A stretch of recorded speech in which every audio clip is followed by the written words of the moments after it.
कहानी की शुरुआत में हम रशिया के मैक्सिमम सिक्योरिटी जेल का सीन देखते हैं, जहां अंडरग्राउंड मैच किए जाते हैं। गार्ड्स क्रशर नाम के मार्शल आर्टिस्ट को हॉल में लेकर आते हैं। क्रशर बहुत ही ज्यादा ताकतवर और खूंखार था, जिस वजह से उसे 4 गार्ड्स ने जंजीरों में पकड़ा हुआ होता है। सारे कैदी क्रशर के लिए चीयर करने लगे। क्रशर को मरवाने के लिए एक फाइटर लेकर आया था। गार्ड्स क्रशर की बेड़ियां खोलकर उसे रिंग में भेज देते हैं। लड़ाई शुरू हो गई। फाइटर क्रशर पर हमले करके उसे कमजोर करने की कोशिश करता है, मगर क्रशर का शरीर बहुत सख्त और मजबूत होने से उसे कुछ नहीं होता। वो आसानी से फाइटर के मुंह पर मुक्के मार मार कर बेरहमी से मार डालता है। सारे कैदी क्रशर का इनाम पुकार रहे थे। अब हम कहानी के हीरो यूरी बोयका को देखते हैं। वो एक खतरनाक मार्शल आर्टिस्ट होता है, पर उसने अपनी जिंदगी में कई सारे जुर्म किए। वो रशिया की जेल से भागकर यूक्रेन आ गया, जहाँ वो अपने नए मैनेजर किरिल के साथ मिलकर अंडरग्राउंड फाइट करने लगा। बोयका एक फाइटर को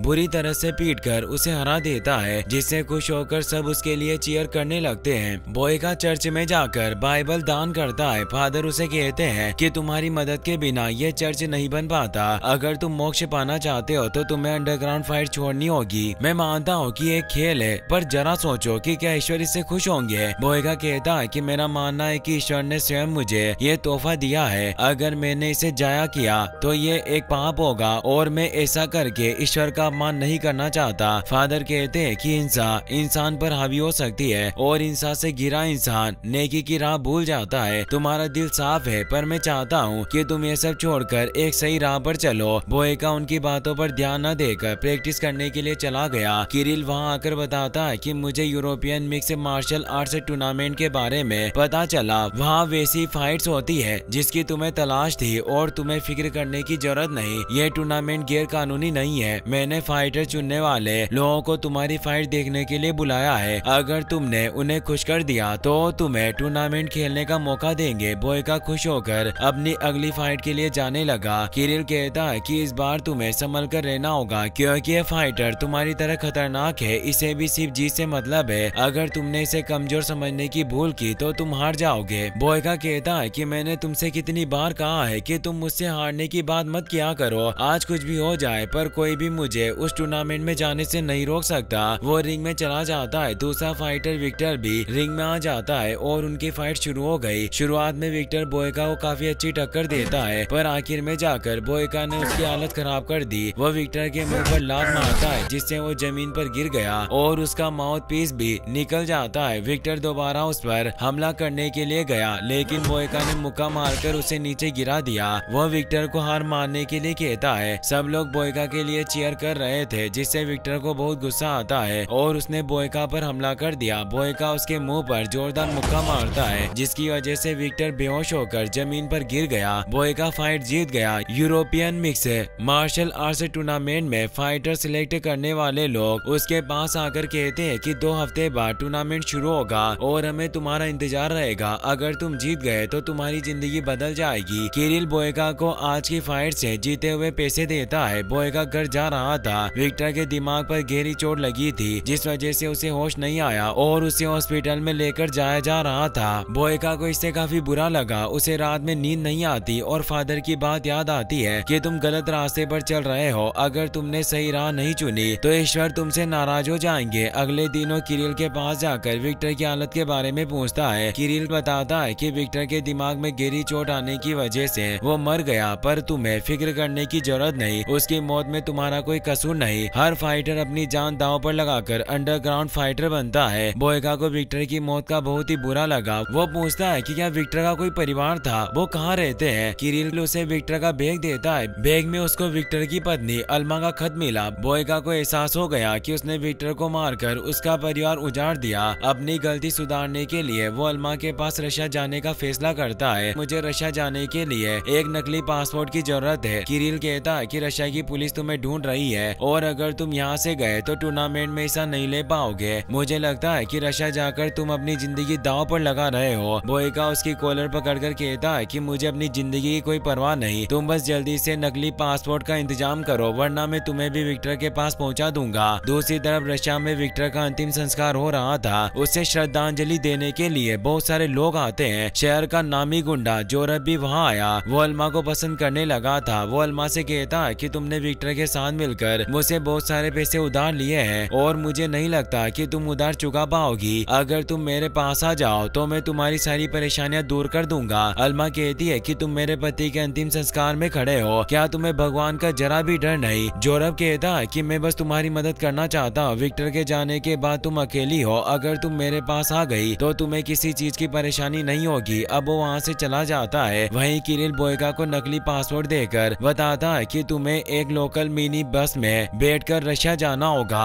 बस बॉर्डर छोड़कर एक मिलिट्री चेक पॉइंट से होते हुए रशिया जाती है। अगर तुमने कोई गड़बड़ नहीं की तो किसी को तुम्हारी असलियत के बारे में पता नहीं चलेगा और तुम आसानी से निकल जाओगे, क्योंकि उस चेक पॉइंट पर इंटरनेट की सुविधा नहीं है। बोयका मिनी बस में बैठकर मिलिट्री चेक पॉइंट पर पहुंच गया। एक फौजी उससे पूछताछ करने लगा। बोयका ने नकली पासपोर्ट के हिसाब से अपनी फर्जी जानकारी उसे बता दी। फौजी को उसकी असलियत पता नहीं चलती और बोयका रशिया पहुंच जाता है। वो होटल में अपना सामान रखकर खत में लिखे पते पर अल्मा से मिलने के लिए जाता है। वहाँ एक कम्युनिटी सेंटर था जहाँ बहुत सारे अनाथ बच्चे थे और अल्मा उनका ध्यान रखने का काम करती थी। जोरब के गार्ड्स आकर अल्मा को गाड़ी में बिठाकर वहाँ से ले जाते हैं। अल्मा के जाने से पहले उसने बोयका को देख लिया था पर वो उसे नहीं जानती थी। बोयका कम्युनिटी सेंटर गार्ड से पूछकर जोरब के अंडरग्राउंड फाइटिंग क्लब में चला गया। अल्मा वहाँ वेटर बनकर लोगों को शराब पिलाने का काम करती है। वो बोयका को वहाँ देखकर हैरान हो गई। वो पूछती है कि आखिर तुम हो कौन और मेरा पीछा क्यों कर रहे हो? बोयका उससे विक्टर के बारे में बात करने लगा, लेकिन जोरब का सीनियर गार्ड स्लावा ने उसे रोक दिया। वो अल्मा को वहाँ से भेजकर बोयका को होटल से बाहर ले जाता है। जोरब सीसीटीवी में बोयका को देख रहा था। स्लावा गार्ड्स से बोयका पर हमला करवाता है, मगर बोयका ने आसानी से गार्ड्स को मारकर जमीन पर गिरा दिया। स्लावा बंदूक दिखाकर बोयका को डराने लगा, लेकिन बोयका ने बंदूक छीनकर उसे भी जमीन पर गिरा दिया। तभी जोरब गार्ड्स लेकर वहाँ जाता है। वो बोयका से कहता है कि तुम बहुत अच्छा लड़ते हो, ये मेरा क्लब है और मैं चाहता हूँ कि तुम मेरे लिए फाइट करो। बोयका कहता है कि मैं यहाँ लड़ने के लिए नहीं बल्कि अल्मा से बात करने के लिए आया हूँ। जोरब कहता है कि मेरी इजाजत के बिना कोई अल्मा के करीब नहीं जा सकता। इस शहर के साथ मैंने अल्मा को भी खरीद लिया। अगर तुमने दोबारा उसके पास आने की कोशिश की तो मैं तुम्हें जिंदा नहीं छोड़ूंगा। बोयका एक साथ इतने लोगों से नहीं लड़ सकता था और उनके पास बंदूकें भी थी, इसीलिए वो वहाँ से चला गया। जोरब स्लावा से बोयका पर नजर रखने के लिए कहता है। रात में बोयका को पुरानी लड़ाई के सपने आते हैं, जिससे घबराकर उसकी नींद खुल गई। अगली सुबह वो अल्मा से मिलने के लिए कम्युनिटी सेंटर गया। गार्ड उसे रोकने की कोशिश करता है, मगर बोयका ने मुक्का मारकर उसे बेहोश कर दिया। वो अल्मा के पास जाकर उसे विक्टर का खत देता है। अल्मा को लगता है कि वो विक्टर का दोस्त होगा और खत देने के लिए इतनी दूर आया, इसलिए वो बोयका को शुक्रिया कहती है। बोयका पूछता है कि क्या तुम्हारा बॉस जोरब तुम्हें परेशान करता है? अल्मा कहती है कि मैंने विक्टर के साथ मिलकर जोरब से कर्जा लिया था ताकि हम अनाथ बच्चों की मदद कर सके। अब उधार चुकाने के लिए मैं जोरब के लिए काम करती हूँ। ये सब छोड़ो और मुझे बताओ कि क्या तुमने विक्टर की आखिरी फाइट देखी थी?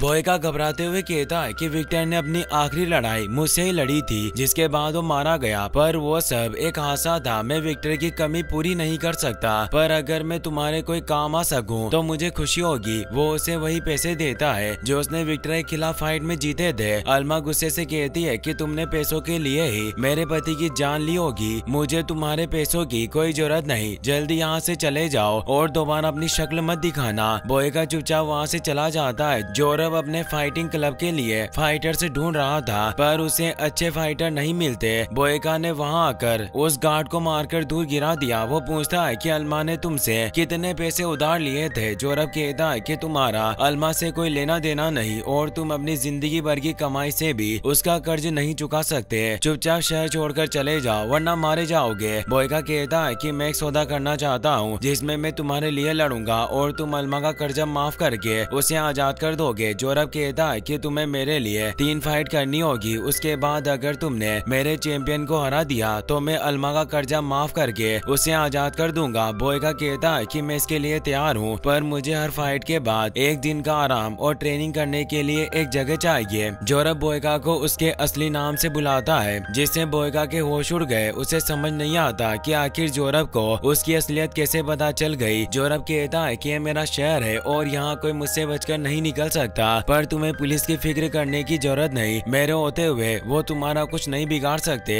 स्लावा जोरब से पूछता है कि आखिर आप इस बेवकूफ को क्लब में शामिल करके वक्त क्यों बर्बाद कर रहे हो? जोरब कहता है कि हैरानी की बात है कि तुम यूरी बोयका को नहीं जानते, पर फिक्र करने की जरूरत नहीं, तुम्हें जल्दी उसके बारे में पता चल जाएगा। बोयका किरिल को फोन करके बताता है कि मुझे यहाँ कुछ और वक्त रुकना होगा। किरिल कहता है कि तुमने काफी पैसे खर्च करके अपना घुटना ठीक करवाया ताकि तुम टूर्नामेंट में हिस्सा ले सको, आखिर अब तुम ऐसी बेवकूफी क्यों कर रहे हो। बोयका उसकी बातों पर ध्यान नहीं देता। अल्मा बोयका से मिलने के लिए आई। वो कहती है कि क्या तुम्हें ऐसा लगता है कि फाइट जीतने के बाद तुम मुझे खरीद लोगे, पर मुझे तुम्हारी मदद और पैसों की जरूरत नहीं है, तुम बस मुझे अकेला छोड़ दो। बोयका कहता है कि मुझे तुमसे कुछ नहीं चाहिए और मैं तुम्हें खरीदने के बारे में भी नहीं सोच रहा। मेरी वजह से विक्टर की जान गई और मैं अपनी गलती सुधारने के लिए ये सब कर रहा हूँ। मैं तुम्हारे साथ खुद को बचाने के लिए यहाँ आया हूँ। अल्मा वहाँ से चली जाती है। बोयका भी पास के जिम में जाकर ट्रेनिंग करने लगा। एक आदमी उसे परेशान करने की कोशिश करता है, मगर बोयका ने एक लात मारकर उसे ही ढेर कर दिया। रात को बोयका जोरव के क्लब में जाकर बोरिस से फाइट करने लगता है। बोरिस बोयका का मुकाबला नहीं कर पा रहा था और बोयका उसकी गर्दन पकड़ लेता है, इसीलिए बोरिस ने हार मान ली। सब बोयका के लिए चीयर करने लगते हैं। जोरव अल्मा से बोयका को पानी पिलाने के लिए कहता है। अल्मा बोयका को पानी पिलाने के लिए जाती है। बोयका पूछता है कि क्या यहाँ आसपास कोई ऐसी जगह है जहाँ मैं शांति से ट्रेनिंग कर सकूं। अल्मा कहती है कि 5 मिनट की दूरी पर एक जिम है जहाँ तुम शांति से ट्रेनिंग कर पाओगे। बोयका कहता है कि मैं जिम में जा चुका हूँ, पर वहाँ बेवकूफों की कमी नहीं, वो मेरी ट्रेनिंग में परेशानी खड़ी करते हैं। अल्मा कहती है कि कल कम्युनिटी सेंटर आ जाना, वहाँ तुम्हें ट्रेनिंग करने की जगह मिल जाएगी। अगले दिन बोयका कम्युनिटी सेंटर चला जाता है। अल्मा उसे विक्टर के ट्रेनिंग रूम में छोड़कर चली गई। बोयका ट्रेनिंग करने लगता है। अनाथ बच्चे वहाँ आकर उसे देखने लगे। अल्मा उन्हें वहाँ से जाने के लिए कहती है, पर बोयका ने उसे रोक दिया।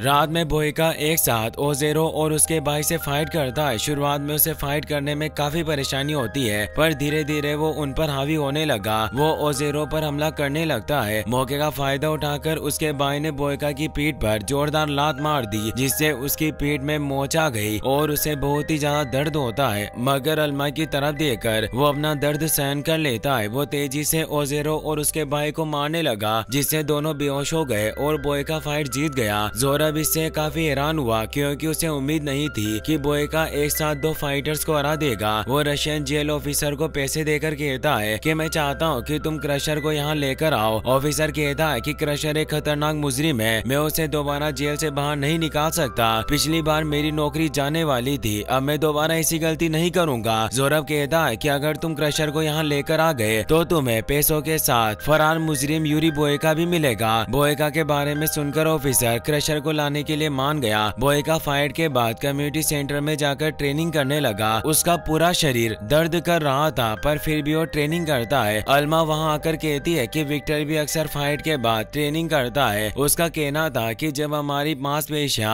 दर्द करती है तो ट्रेनिंग के लिए सबसे अच्छा वक्त होता है। खैर, मैं तुम्हारे लिए मरहम लेकर आई हूँ, इससे तुम्हारी पीठ को आराम मिलेगा। बोयका अपने हाथों से मरहम नहीं लगा पाता, इसीलिए अल्मा उसकी पीठ पर मरहम लगाने लगी। वो कहती है कि तुम्हें मेरे लिए लड़ने की जरूरत नहीं, तुम ये शहर छोड़कर जा सकते हो। बोयका पूछता है कि आखिर तुम शहर छोड़कर क्यों नहीं जाती, इतनी दूर चली जाओ कि जोरव तुम्हें ढूंढ ना सके। अल्मा कहती है कि अगर मैं यहाँ से चली गई तो कम्युनिटी सेंटर के बच्चे गुंडे और माफिया बन जाएंगे, पर शायद तुम्हें इस बात का अंदाजा नहीं। वो गुस्से में वहाँ से चली जाती है। जोरव अल्मा को विक्टर की मौत के बारे में बताकर बोयका के खिलाफ भड़काने लगता है। वो अल्मा पर इल्जाम लगाता है कि उसने बोयका के साथ नाजायज संबंध बनाए हैं। अल्मा गुस्से में आकर उसे वहाँ से जाने के लिए कहती है। जोरव अल्मा को किस करने की कोशिश करता है, पर अल्मा उसे किस नहीं करने देती। जोरव उसे दूर करके कहता है कि अगर बोयका दोबारा यहाँ आया तो मैं उसे जिंदा नहीं छोड़ूंगा। वो वहाँ से चला जाता है। अगले दिन अल्मा बोयका से मिलने के लिए उसके कमरे में जाती है। वो पूछती है कि उस रात विक्टर के साथ फाइट में क्या हुआ। तुम मेरी आंखों में देखकर कहो कि वो सिर्फ एक हादसा था और तुमने विक्टर को जानबूझकर नहीं मारा। बोयका कहता है कि मैंने जिंदगी में बहुत बुरे काम किए, जिसके चलते मैं काफी वक्त तक जेल में बंद रहा। मेरे अंदर नफरत और गुस्सा भरा था। मैंने स्टेडियम से लेकर गंदी जगहों पर भी लड़ाई लड़ी, मगर मैं कभी नहीं भूला कि ईश्वर ने मुझे तोहफा दिया है जिसे मैं खुद को साबित कर सकता था। मैं विक्टर से फाइट हार कर ईश्वर को निराश नहीं करना चाहता था। उस रात मुझे रिंग में विक्टर या तुम्हारा पति नहीं दिखा। मेरे लिए वो सिर्फ एक अड़चन थी जो मेरे सपने के बीच आ रही थी। भले ही मुझे अपना सपना पूरा करना था, पर मैंने कभी भी विक्टर को मारने के बारे में नहीं सोचा। मैं जानता हूँ कि मेरी मदद करने से विक्टर वापस नहीं आएगा। आएगा, पर मुझे अपनी गलती का पछतावा है और मैं तुम्हें आजाद करके रहूंगा। अल्मा रोते हुए वहाँ से चली जाती है। रात को बोयका जोरब के खास फाइटर इगोर से फाइट करता है। इगोर ने लगातार बोयका की पीठ पर हमले करके उसकी हालत खराब कर दी। बोयका को बहुत दर्द होता है, पर उसे फाइट जीतकर अल्मा को आजाद करना था। वो दर्द सहन करके इगोर को पीटने लगता है, जिससे इगोर बेहोश होकर जमीन पर गिर गया। सब बोयका के लिए चीयर करने लगे और अल्मा खुशी से रोने लगती है। बोयका को यूक्रेन जाने के लिए मिनी बस में बैठना था। वो वहाँ से जाने लगता है, मगर जोरेब ने उसे रोक लिया। वो कहता है कि तुमने बहुत अच्छी लड़ाई लड़ी, अब तुम्हें मेरे चैंपियन को हराना होगा। बोयका गुस्से से कहता है कि मैंने तुम्हारी बेवकूफ चैंपियन इगोर को हरा दिया, आखिर अब तुम मुझसे क्या चाहते हो। जोरब कहता है कि इगोर मेरा चैंपियन नहीं, अगर तुमने चैंपियन को नहीं हराया तो मैं अल्मा को आजाद नहीं करूंगा और इसे भेज दूंगा। बोयका के पास कोई रास्ता नहीं था, इसीलिए वो फाइट करने के लिए मान जाता है। उसे किरिल का फोन आता है। वो कहता है कि अगर तुम 10 बजे वाली बस में बैठकर रशिया नहीं आए तो यूरोपियन टूर्नामेंट में नहीं जा पाओगे। बोयका कहता है कि तुम्हें फिक्र करने की जरूरत नहीं, मैं वक्त पर पहुंच जाऊंगा। तभी जेल ऑफिसर क्रशर को लेकर क्लब में आ जाता है। बोयका और क्रशर के बीच लड़ाई शुरू हो गई। बोयका उस पर हमला करने की कोशिश करता है, पर क्रशर का शरीर बहुत मजबूत था, जिस वजह से उसे बोयका के हमलों से कोई फर्क नहीं पड़ता।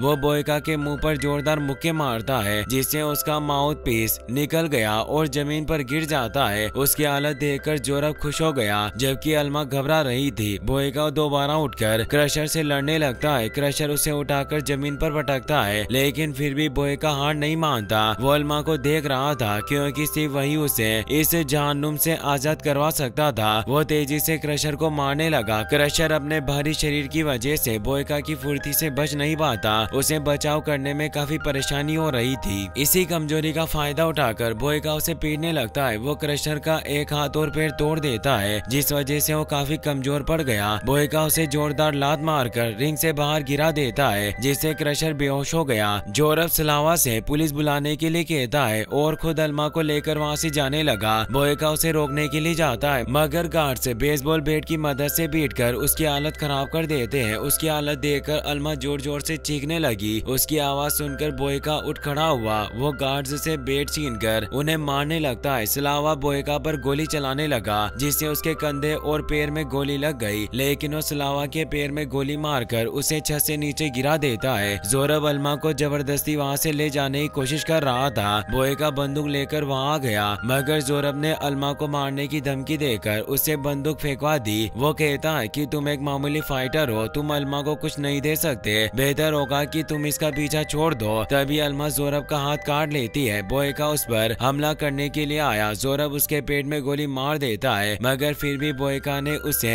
पकड़कर जमीन पर गिरा दिया। उसने जोरब की गर्दन दबाकर उसे मार डाला। बोयका अल्मा से पूछता है कि क्या तुम मुझे मेरी गलती के लिए माफ कर सकती हो? मेरी वजह से तुम्हारे पति की जान गई और मैंने तुम्हारी जिंदगी बर्बाद कर दी। अल्मा उसकी बातों का कोई जवाब नहीं देती। पुलिस वहाँ आकर बोयका को पकड़कर अपने साथ ले गई। 6 महीनों बाद अल्मा बोयका से मिलने के लिए जेल में जाती है, जिससे बोयका हैरान हो गया। वो कहता है कि मुझे उम्मीद नहीं थी कि तुम मुझसे मिलने के लिए आओगी। खैर, कम्युनिटी सेंटर के बच्चे अब कैसे हैं? अल्मा उसे कुछ पेंटिंग दिखाते हुए कहती है कि बच्चों ने तुम्हारी पेंटिंग से बनाई है, मुझे माफ कर देना। मैं पहले ही तुमसे मिलने आना चाहती थी, पर मैं तैयार नहीं थी। जब पहली बार तुम मेरे सामने आए तो मुझे तुम्हारे ऊपर बहुत गुस्सा आया, मगर फिर तुमने मुझे एहसास दिलाया कि इस दुनिया में अभी भी अच्छाई बाकी है। आज मैं तुम्हें शुक्रिया कहने के लिए यहाँ आई हूँ। तुमने मुझे मेरी इज्जत के साथ आजादी भी वापस कर दी और आज मैंने भी तुम्हें तुम्हारी गलती के लिए माफ कर दिया। बोयका को इससे बहुत अच्छा लगता है। ऑफिसर बोयका को वहाँ से ले गए। वो दोबारा जेल में अंडरग्राउंड फाइट करने लगता है। इसी के साथ ये मूवी यहीं पर खत्म हो जाती है।